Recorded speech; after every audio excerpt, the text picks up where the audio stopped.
Welcome back to r/neighbors from hell, where people share stories about their crazy neighbors, and if you are new to my channel, please don't forget to subscribe to join our amazing community, and without any further ado, let's dive right into the stories. The first one is titled, "Neighbor refuses to pay repair bill, I get his car towed and crushed." So, I run a small mechanic shop out of my garage. How our neighborhood is set up, there is a building that is an apartment building. The garages are on the bottom and on top are the living units. Most of them are studios, but a few have a full layout. Across from us are regular houses and duplexes, although I do take cars of people that don't live in the neighborhood. A lot of my friends and neighbors will come to me if something is wrong with their car.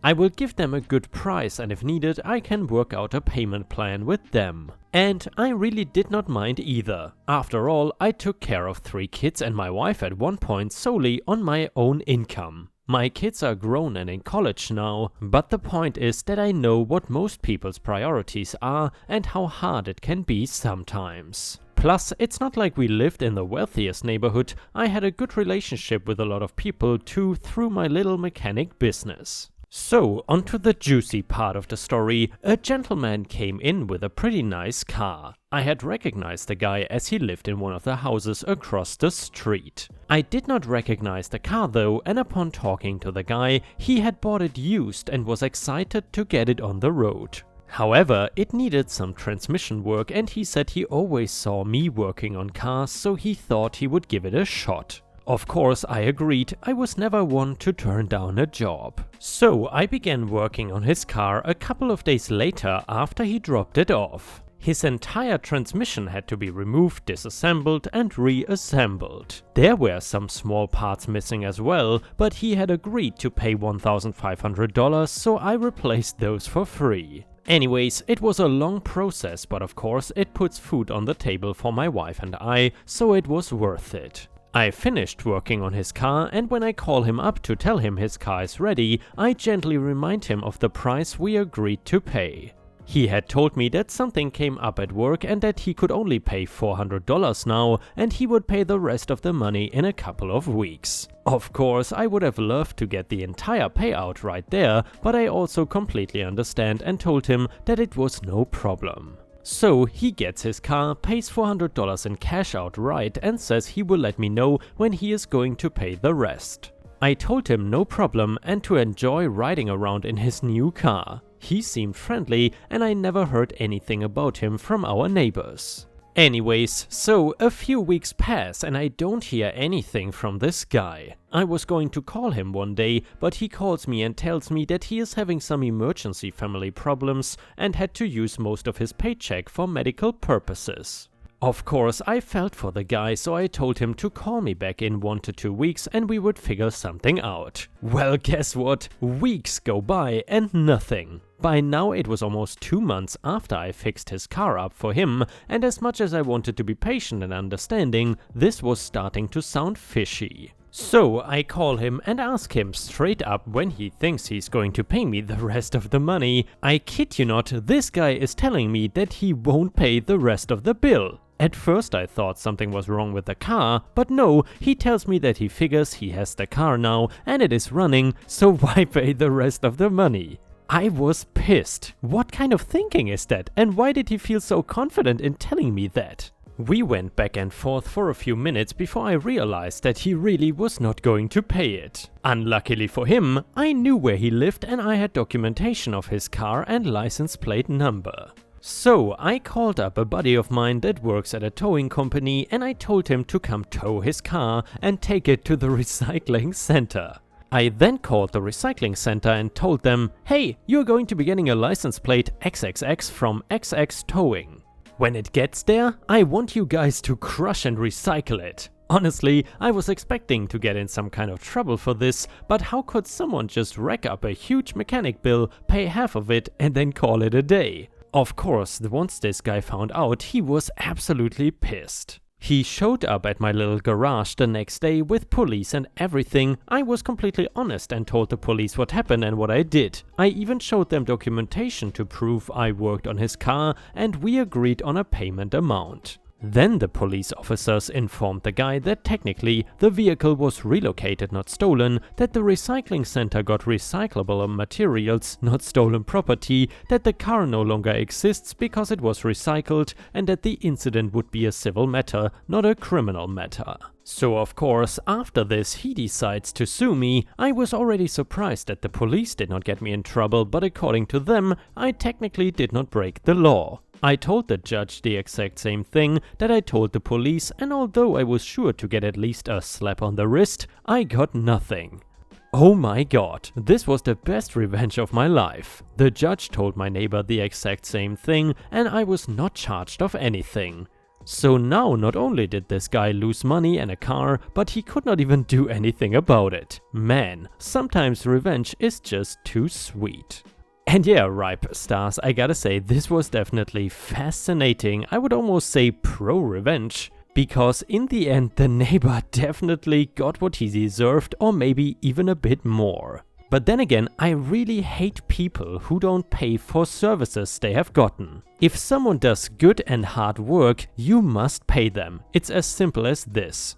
Either way, if you still enjoy the stories, I would really appreciate it if you could subscribe to the channel if you haven't already, and maybe even like the video if you want to support me. Thank you so much in advance. And the next one is titled Neighbor Story Number 1, and it is from r/AskReddit. Not directly involved, but still a story to share. So I moved into my apartment around Halloween in 2014. It is a quiet building located near pretty much everything I need within walking distance. Things were going good and we did not have any problems with anyone until January or February of 2015. For reference purposes, I live on the 10th floor of a 12th-floor apartment building. My husband, boyfriend at the time, had gone to work his overnight job and I was sitting in the living room with one of my 3 cats. After a short while, I noticed one of my cats perk up as if they can hear something, so I slipped the headphones I had on off and listened. And sure enough, I heard what sounded like a 4-piece mariachi band playing, and this was around 10:30 p.m. or later. I thought it was my downstairs neighbor, so I threw on my robe and went downstairs to the floor below mine. When I got near the neighbor's door, I noticed that it was quiet. I shrugged it off thinking they had some loud music on and they finally called it a night. Once I got back upstairs, I heard the music again. This time it seemed louder. I was about to head back downstairs to really let my downstairs neighbor have it when the building's fire alarm went off. I get more appropriately dressed and went to go head out of the door. My neighbor across the hall was just coming back in and said, "Don't worry about the alarm. There's just some BS going down on the 7th floor. Curiosity was getting the better of me, so I head down to the 7th floor via the stairs. The closer I get to the 7th floor, I began to smell smoke and saw there was already a bit of a gathering on the landing of the 7th floor. I also heard a lot of shouting and overall carrying on. The building managers were telling everyone to go about their business and return to our units, so I went back upstairs. The fire department came later and they sorted it all out. So, you are probably wondering what had actually happened on the 7th floor. Well, here's that story, as it was told to me by a couple of people who lived on the 7th floor. In one of the units there was a family really partying it up. It was not a mariachi band I was hearing, it was Arabic music that was muffled through 3 floors. One of the neighbors on that floor decided to do what I did and approached the people playing the music, asking them to turn it down. Apparently they made nasty comments to the guy and the guy took matters in his own hands by shoving paper under their door and setting it on fire. Someone had put the fire out, but not before someone pulled the fire alarm. The aftermath was both the family and the guy were evicted. From what I understand, the family already had multiple upon multiple noise complaints among other ones, and they were on their last straw. As for the other guy, he was formally charged with arson.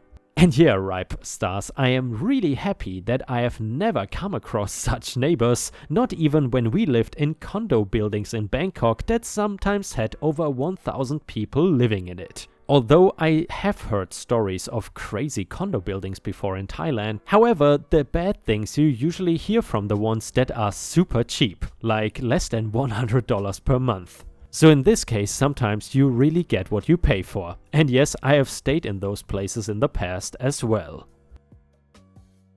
The next one is titled Malicious Compliance Done Right. I used to work at a grocery store. It was in this smallish beachside community that had a lot of tourists and summer homes.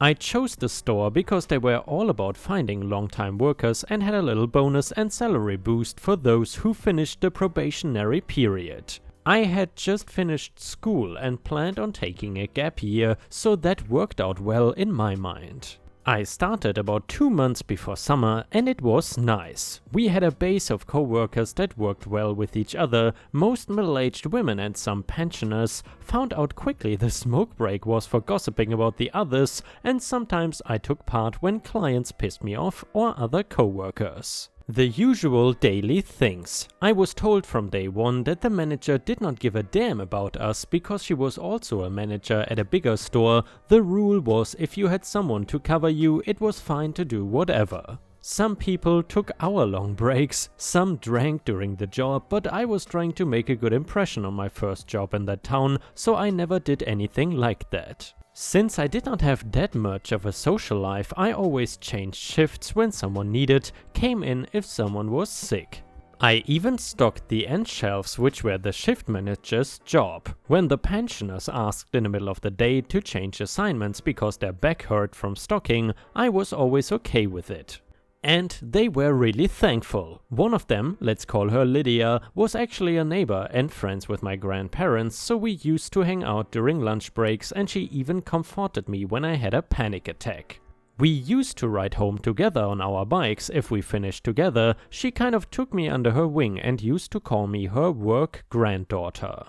Things kind of took a turn once summer started. Usually it was about 1,000 euros per 2 registers, but now it was suddenly 2,000 per one. They also hired summer workers who were 3 16-year-old stock boys, one being the manager's son. Not to be an old-timer cursing the work ethics of children, but they were literally playing some tank games on their phone on the store floor while they had a cart of stuff that they needed to put out in front of them. Not to mention the not checking of dates, shoving old stuff in the back and new in the front, not checking if the barcode matched the price tag's barcode, etc.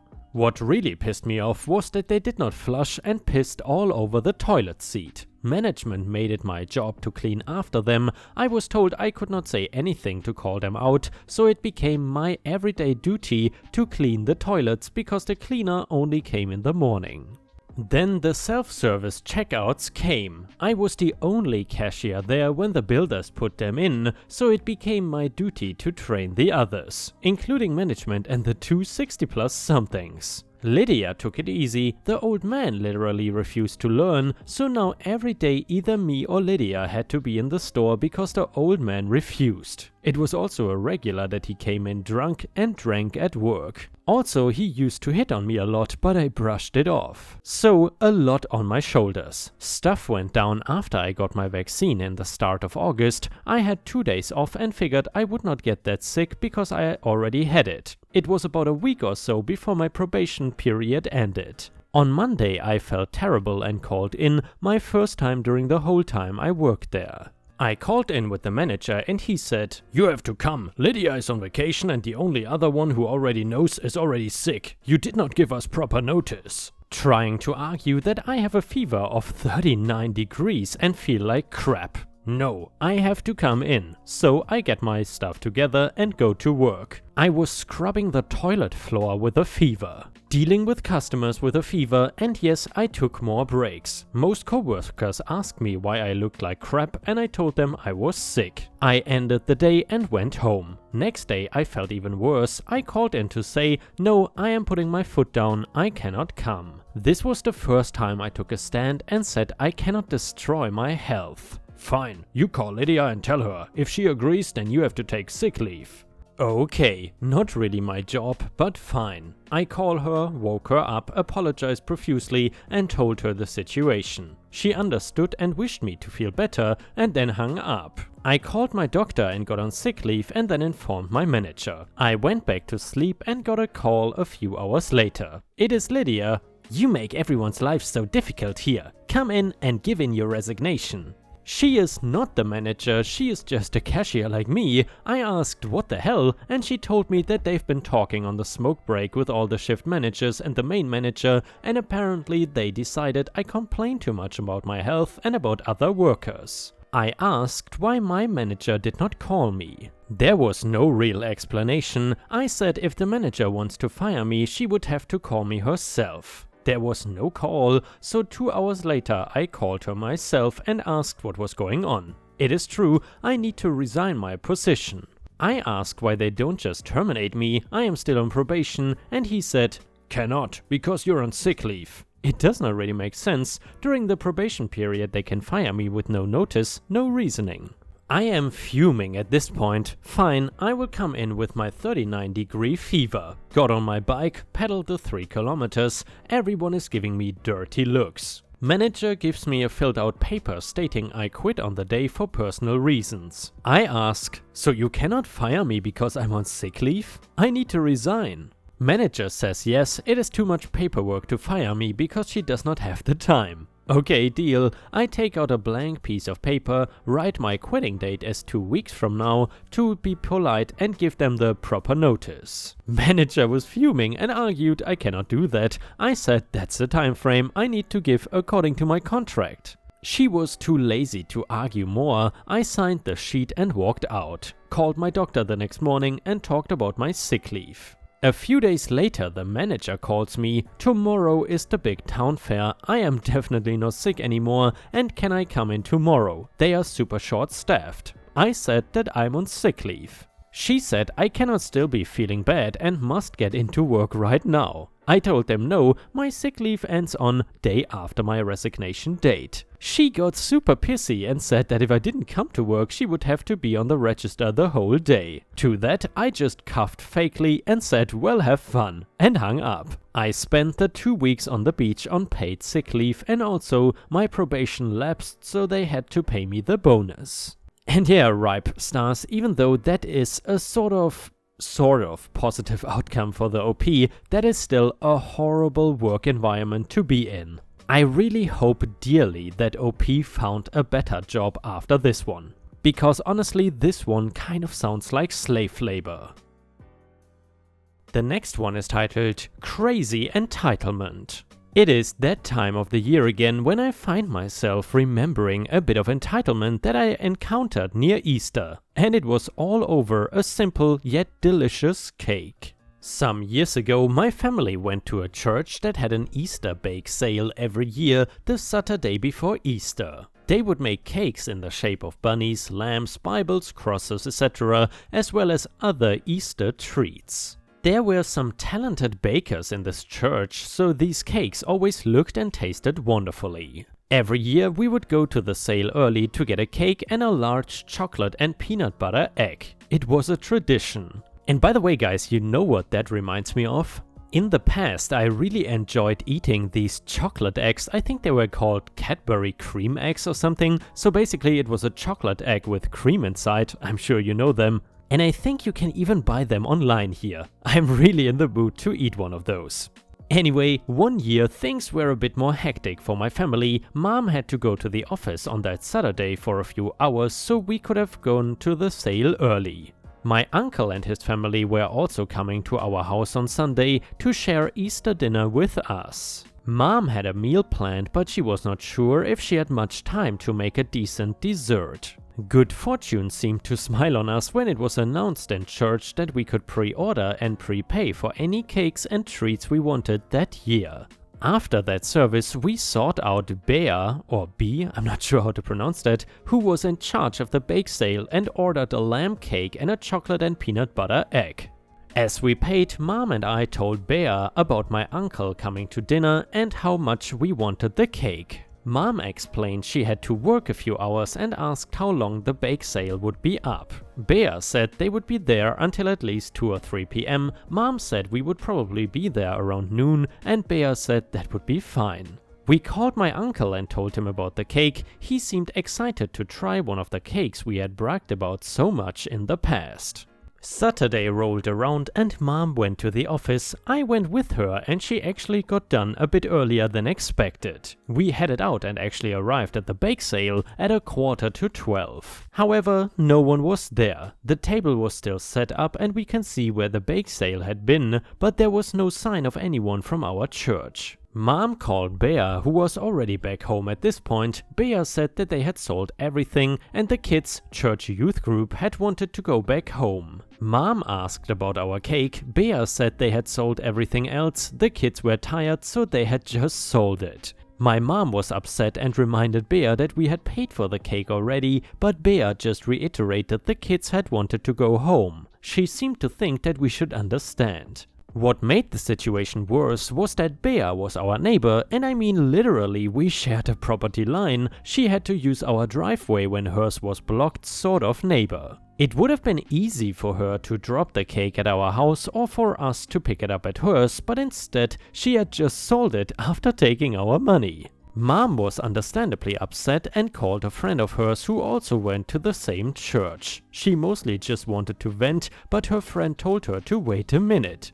Her friend made calls to the other people in the church and soon called us back to tell us another cake was being made for us. Later that evening, we met up with another lady from church who gave us a cake. Dinner the next day went perfectly fine and my uncle never knew about the whole fiasco. Bea never apologized, nor did she ever seem to understand what she did was wrong. I never did get my chocolate and peanut egg.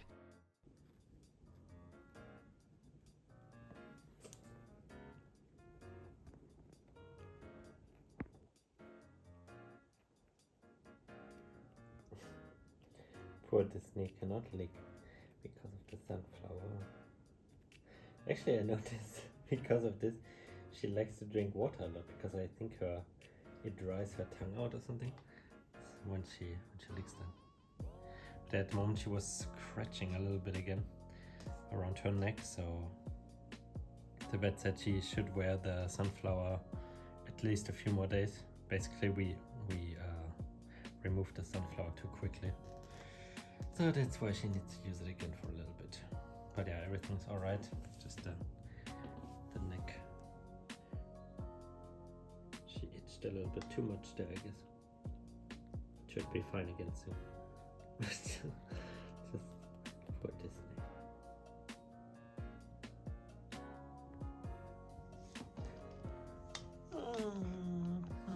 Poor Disney. Boop, boop. Lick the hand. Cannot. The tongue is definitely still wet. I don't need water. Okay guys, thank you very much for watching. Disney and me will see you again tomorrow. And ripe stars, with this we have reached the end of the video. However, if you still cannot get enough of my content, then I would highly suggest to check out my endless binge watch playlist, which will soon show up in the left corner of the screen. In addition, I would really appreciate it if you could not only subscribe to the channel, but also turn on the bell notifications, which you can do by clicking on the little bell icon right next to the subscribe button. This will help my channel tremendously, and this will make sure that you don't miss any of my videos. Furthermore, if you want to see additional ripe content that I don't post on YouTube, then I would suggest to head on over to patreon.com/ripeyoutube for more than 50 exclusive videos that you will not see anywhere else. Thank you so much for your amazing daily support, and I hope to see you again tomorrow.